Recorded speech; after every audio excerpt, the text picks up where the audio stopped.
बाढ़ ने किया बेघर, ये मधेपुरा के आलमनगर और चौसा प्रखंड के गांव का नजारा है।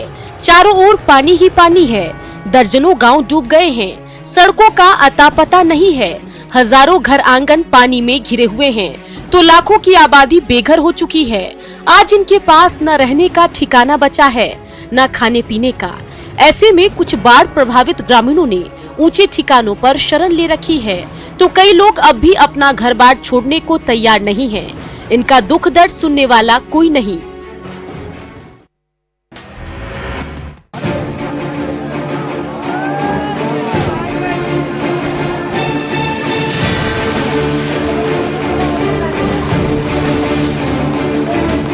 बाढ़, कटाव और विस्थापन। आजादी के सालों बाद भी कुछ ऐसी ही नियति है कटिहार के बाशिंदों की। हर साल की तरह इस साल भी गंगा और महानंदा जैसी नदियों के प्रकोप से कटिहार की बड़ी आबादी त्राही त्राही कर रही है। बाढ़ में घर आंगन गंवा चुके ये ग्रामीण इन झोपड़ियों में खाना बदोश की तरह जी रहे हैं। न खाने को अन्न का दाना मिल रहा है और न कोई सुविधा। इसी तरह से साल दर साल गुजरता जाता है, लेकिन बाढ़ प्रभावितों का दुख दर्द सुनने देखने कोई नहीं आता है।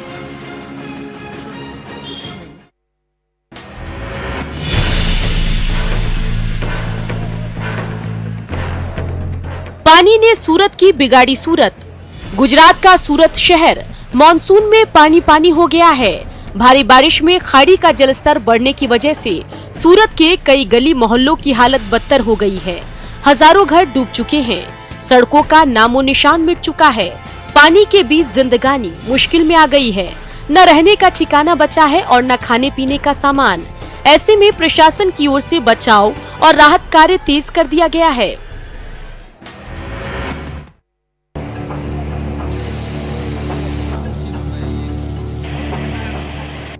असम में जल प्रलय। सिंगोरा नदी में आए ताजा उफान से असम के कई जिलों में एक बार फिर जल प्रलय जैसे हालात बन गए हैं।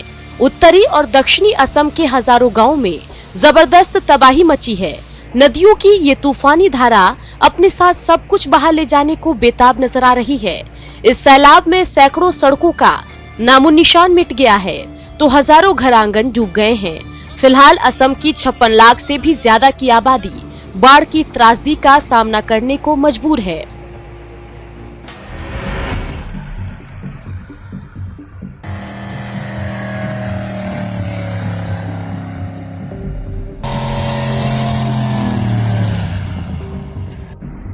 स्वदेशी विमान से सपनों की उड़ान। पीएम मोदी के make in India make for India मंत्र से लैस विमान ट्रैक 3 की ये पहली उड़ान है। पूरी तरह से स्वदेशी तकनीक पर आधारित देश के इस पहले 6 सीटर कमर्शियल एयरक्राफ्ट को तैयार किया गया। मुंबई के कैप्टन अमोल यादव ने ये विमान शुरुआती टेस्ट राइड में तो पूरी तरह सफल रहा। सिर्फ सर्किट फ्लाइंग और एयरपोर्ट टू एयरपोर्ट फ्लाइंग जैसे टेस्ट बचे हुए हैं।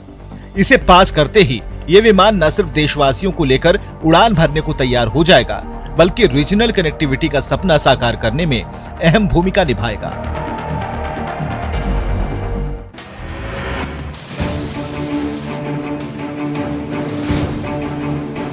सतारा में आजादी का झरना। सतारा में ये कृष्णा नदी की जलधारा का आकर्षक नजारा है। भैरवनाथ संस्था के युवकों ने झरने के पानी को तिरंगा रंग में रंगकर अनोखे तरीके से आजादी का जश्न मनाया। ऊंचाई पर झरने के पानी में भगवा और हरा रंग डाला गया और वहां से जब नीचे की ओर पानी की धारा निकली तो उसका रंग तिरंगा हो गया था। इस मनमोहक नजारे को देखने के लिए आसपास के काफी लोग पहुंचे।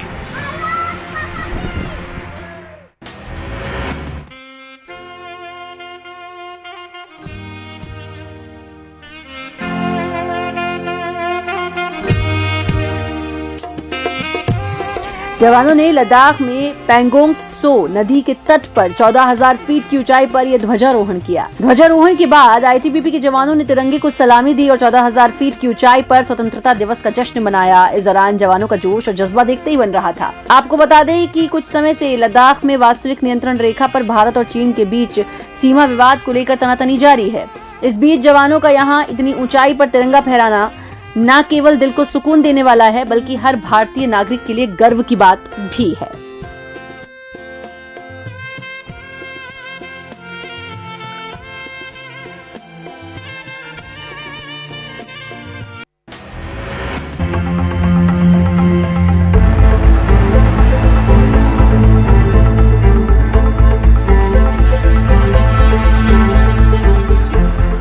राजकिले पर आजादी का जश्न, ये है दरभंगा का ऐतिहासिक राजकिला, जिसे दरभंगा का लाल किला भी कहा जाता है। साल 1962 में महाराजा कामेश्वर सिंह की मौत के बाद से यहाँ ध्वजारोहण बंद था। हालांकि ऐतिहासिक धरोहर को संजोने के अभियान में जुटा मिथिला स्टूडेंट्स यूनियन यहाँ 5 साल से 62 फीट ऊंचा ध्वजारोहण करता आ रहा है। इस साल भी यहाँ जश्न आजादी मनाई गई, जिसमें बड़ी संख्या में आम लोग शामिल हुए।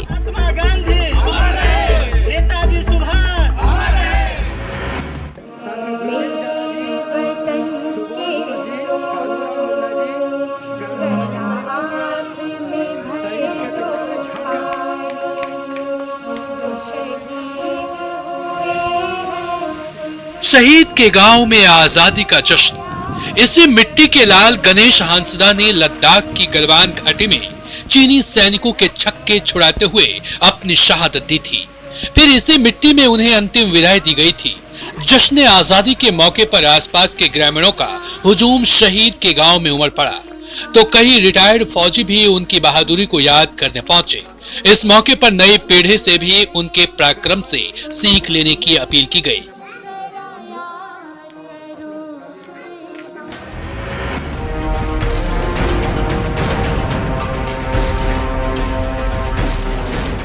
बापू की धरोहर। साल 1940 में आजादी के आंदोलन को गति देने के लिए राष्ट्रपिता बापू देश भर का दौरा कर रहे थे। तब इसी ऐतिहासिक फोर्ट कार पर बैठकर वो रांची से रामगढ़ गए थे। रांची के स्वतंत्रता सेनानी लक्ष्मी नारायण जायसवाल ने इसी कार से बापू को लेकर कई जगहों का दौरा किया था। जायसवाल परिवार की नई पीढ़ी आज भी इस ऐतिहासिक कार के रूप में बापू की यादों को न सिर्फ संजोए हुए है, बल्कि दिल से लगा कर रखा है। 93 वर्ष पुरानी ये गाड़ी है और बापू की यादें इस गाड़ी से जुड़ी हुई है। 1940 अधिवेशन में बापू इसी गाड़ी में ट्रैवल किए थे रामगढ़ में।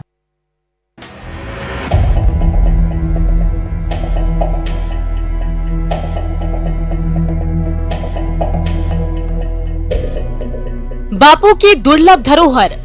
इस कोल्हू से पिसकर जो तेल रिस रहा है वो विशुद्ध तो है ही, अनमोल भी है। राष्ट्रपिता महात्मा गांधी ने इस कोल्हू के जरिए सालों पहले स्वावलंबन का सपना देखा था। साल 1940 में कांग्रेस के राष्ट्रीय अधिवेशन में भाग लेने के लिए बापू जब रांची आए थे तो इसका उद्घाटन किया था। तब से आज तक रांची का साहू परिवार राष्ट्रपिता की इस याद को संजोए हुए है। फिलहाल साहू परिवार की तीसरी पीढ़ी के हाथ में इसकी कमान है। अब फर्क ये है कि कोल्हू में बैल की जगह मोटर ने ले ली है। ये बापू गांधी जी के ज़माना से नदी का उद्घाटन किया हुआ है। इसी के वजह क्वालिटी कच्ची घानी शुद्ध सरसों तेल बेचने के लिए तो बाबू जी का देन है।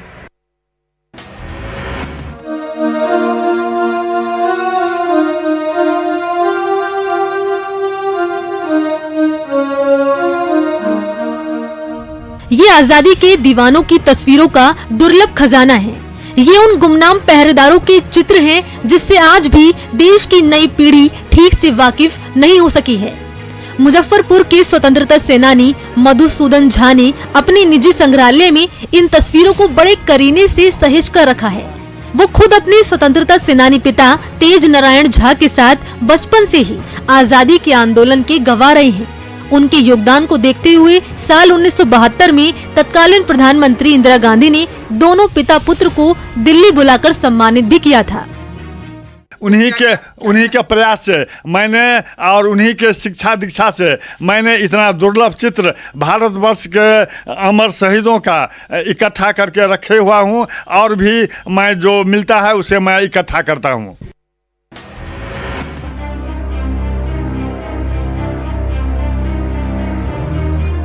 ये है गढ़वा का चर्चित नीलांबर पीतांबर पार्क और ये है नीलांबर नगर भवन। इन जैसे तमाम शहीद स्थल आज भी स्वतंत्रता के उन दीवानों की शौर्य गाथा बयां कर रहे हैं। किस तरह से नीलांबर पीतांबर और उन जैसे न जाने कितने गुमनाम स्वतंत्रता सेनानियों ने अपनी जान की परवाह किए बगैर अंग्रेजों के खिलाफ गुरिल्ला लड़ाई लड़ी और उन्हें देश से वापस लौटने पर मजबूर कर दिया। नई पीढ़ी को आज भी इनके जीवन से सीख लेने की जरूरत है। इन्हीं के चलते हम आज समान नागरिकता के साथ और पूरे कह सकते हैं कि अधिकार के साथ देश में रह रहे हैं। देश का जो भी कानून है वो देशवासियों पर लागू होता है। यह वैसे लोगों के चलते ही है जो अपना जान कुर्बान किए हैं।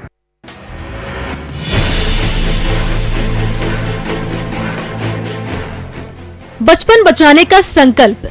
मुजफ्फरपुर में ये बच्चे कुख्यात ह्यूमन ट्रैफिकिंग गिरोह के चंगुल से बचाए गए हैं। फिलहाल इन्हें सिकंदरपुर के बाल सुधार गृह में रखा गया है। वहीं नोबेल पुरस्कार विजेता कैलाश सत्यार्थी की प्रसिद्ध संस्था बचपन बचाओ आंदोलन इन बच्चों की पढ़ाई लिखाई से लेकर पुनर्वास का जिम्मा उठाने के लिए आगे आई है। संस्था की ओर से जल्द ही इन बच्चों के सपनों को पूरा करने के लिए सार्थक पहल की जाएगी। रेस्क्यू जो हुए हैं बच्चे, इनके पुनर्वास और इनके मुआवजा वगैरह की जो चीज़ें होती है, जो सरकारी प्रावधान है उसके अनुसार उन्हें मिल जाए। और दूसरी जो बात यह है कि हम प्रशासन के साथ, जिला प्रशासन के साथ एक ऐसी रणनीति पे काम करना चाहते हैं कि इस तरह के जो यहाँ से ट्रैफिकिंग हो रही है उस पर पूरी तरीके से लगाम लग सके और इसके लिए एक कार्यदल का गठन हो और लगातार उस पर कार्रवाई होती रहे।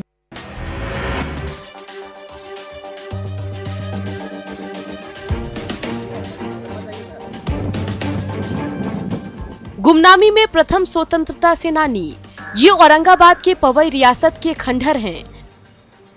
साल 1770 में तत्कालीन राजा नारायण सिंह ने अंग्रेजी हुकूमत के खिलाफ बगावत का बिगुल फूंक दिया था।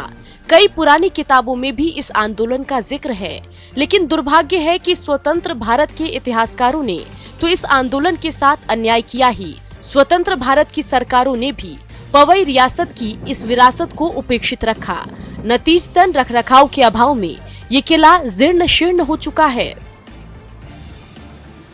तो अभी भी अगर शोध किया जाए उन पर तो उनके संपूर्ण जीवन काल को, उनके ऐतिहासिक साक्ष्यों को सजो के उनके व्यक्तित्व को उजागर किया जा सकता है। हालांकि यहाँ इधर क्षेत्र में जो है अब वो भी लगभग विलुप्त होती जा रही है।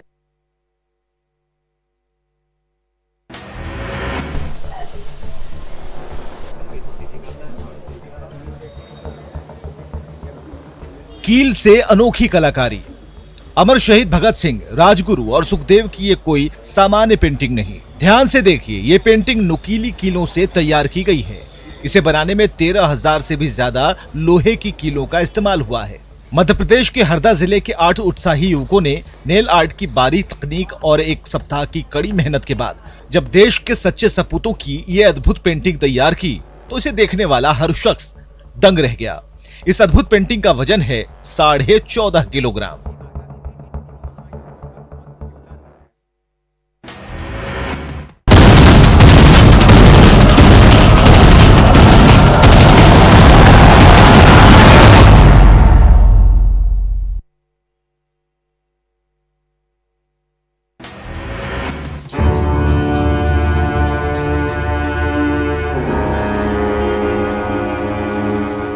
बिरसा के गांव में प्रशासन आजादी के अमर शहीद भगवान बिरसा मुंडा के सपनों को साकार करने के लिए कोटी जिला प्रशासन आगे आया है।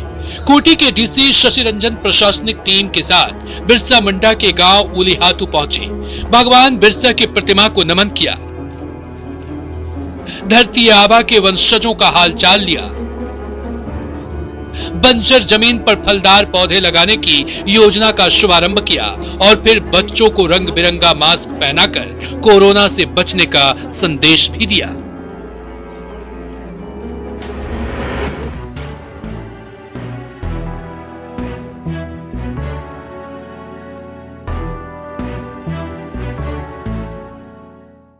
ओल्ड एज होम में रहेंगे बेसहारा बुजुर्ग। ये पथराई आंखें इनकी पीड़ा को बयां कर रही है। अपनों से ठुकराए गए ये बुजुर्ग जिंदगी के अंतिम पड़ाव पर काफी तकलीफ से गुजर बसर कर रहे हैं। इनके लिए खुशखबरी है, जिस ओल्ड एज होम की आधारशिला साल 2018 में रखी गई है वो 2 साल बाद बनकर लगभग तैयार है। 88 बेड वाले इस वृद्धाश्रम को अंतिम रूप दिया जा रहा है। यहाँ जल्द ही इन जैसे बेसहारा बुजुर्गों को शरण दी जाएगी। इनॉग्रेशन और इन सब चीज़ों पे तो हम, क्योंकि कोविड की सिचुएशन है, उस वजह से थोड़ा सा इस चीज़ में बच के ही चल रहे हैं, लेकिन उस चीज़ को अगर वो वर्क कंप्लीट हो गया उसको मैं चेक करवा लेती हूँ और उसको तुरंत स्टार्ट करने के लिए उस वृद्धाश्रम को हम लोग अपनी कार्रवाई आगे स्टार्ट कर देंगे।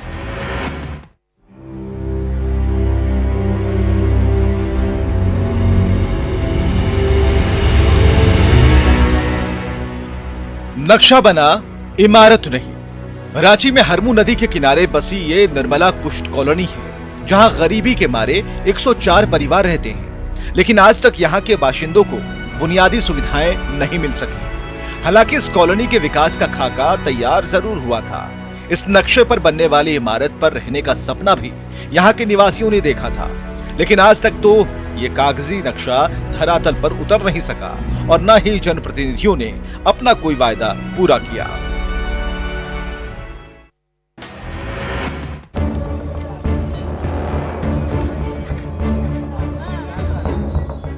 विकास का इंतजार। साहेबगंज के आदिम जनजाति बहुल सुदूर गांवों को आजादी के सालों बाद भी विकास का इंतजार है। इन गांवों में न तो रोजगार का कोई इंतजाम है और न ही बुनियादी सुविधाएं उपलब्ध हैं। विकास योजनाओं की किरणें भी अभी तक यहां नहीं पहुंच सकी हैं। ऐसे में यहां के गरीब ग्रामीणों के सामने पलायन के सिवा कोई चारा नहीं बचता। मुफलिसी के मारे ये ग्रामीण बड़े बड़े सपने लेकर महानगर तो पहुंचते हैं, लेकिन वहां भी उन्हें शोषण की चक्की में पिसना पड़ता है।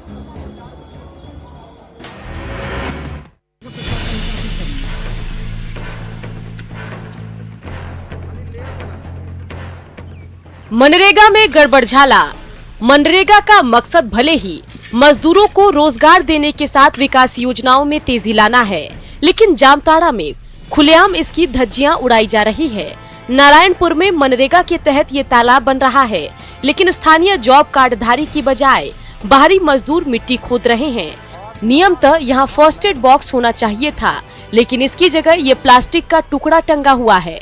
ऐसे में जामताड़ा जिला प्रशासन पर सवाल उठना लाजमी है। तो जांच करेंगे, कुछ योजना का हम लोग रैंडम जांच करेंगे। जहां भी इस तरीके की बात आती है, निश्चित ही हम लोग जो भी संबंधित हैं, जो रोजगार सेवक हैं, जो मेट हैं, उन लोगों को कार्रवाई करने की कोशिश करेंगे।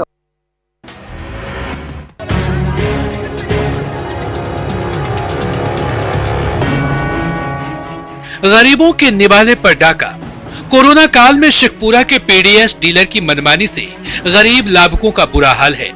वजीदपुर में पीडीएस डीलर के इस गोदाम में अनाज का बोरा भरा हुआ है, लेकिन लाभुकों को खाद्यान्न देने में आनाकानी की जा रही है। खाली झोला लेकर गरीब लाभुक हर दिन डीलर के दरवाजे पर पहुंच रहे हैं। उनसे सादे कागज पर अंगूठे का निशान तो लिया जा रहा है, लेकिन चावल और गेहूं नहीं दिया जा रहा है।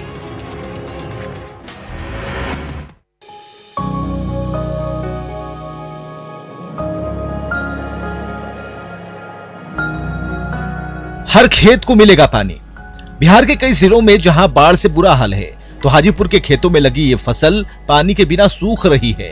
मानसून का वक्त गुजरता जा रहा है, लेकिन अब तक यहां पर्याप्त बारिश नहीं हुई, जबकि यहां खेतों में सिंचाई का कोई इंतजाम नहीं है। किसानों ने कड़ी मेहनत से खेतों में मिट्टी की ये क्यारियां तो तैयार कर ली हैं, लेकिन पर्याप्त पानी के अभाव में खेती बाड़ी प्रभावित हो रही है।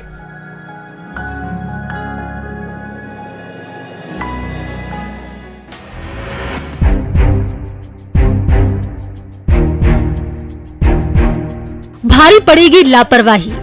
ये रोहतास के सासाराम सदर अस्पताल परिसर का नजारा है, जहां लापरवाही का आलम ये है कि उपयोग किए गए पीपीई किट के अवशेष जहां तहां बिखरे हुए हैं और वहीं मवेशी भी घूम रहे हैं। ऐसे में संक्रमण का खतरा और बढ़ गया है, जबकि उपयोग किए गए पीपीई और ग्लव्स के डिस्पोजल के लिए नियम कानून बने हुए हैं, लेकिन कुछ स्वास्थ्य कर्मचारियों की लापरवाही से हालात बदतर होते जा रहे हैं। ये अपना पीपीई किट खोल के एक ड्रम में रख देंगे, जो कि ड्रम उसके लिए उपलब्ध किया गया है, तो ताकि वो चारों तरफ फैले नहीं और संक्रमण बढ़े नहीं।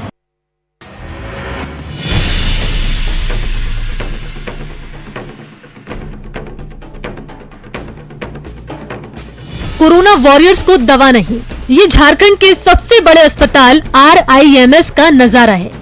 कोरोना के खिलाफ जंग लड़ रहे RIMS के एसोसिएट प्रोफेसर और कोरोना टास्क फोर्स के सदस्य खुद कोरोना के शिकार हो गए। उनके इलाज के लिए महंगी दवा की जरूरत पड़ी तो अस्पताल प्रबंधन ने हाथ खड़े कर दिए। जब कोरोना वॉरियर्स के इलाज के लिए दवा नहीं मिल रही तो भला आम लोगों का क्या होगा, ये समझा जा सकता है।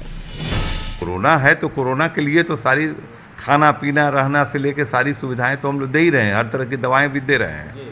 तो उसमें अगर कोई एक दवा के बारे में कोई बात हो कि नहीं अवेलेबल हो, हमारे यहाँ लोकल जो परचेज करके हम लोग स्पेशल इंडेंट करके जो परचेज करते हैं उसमें अगर नहीं अवेलेबल होगा तो हो सकता है कि किया गया होगा।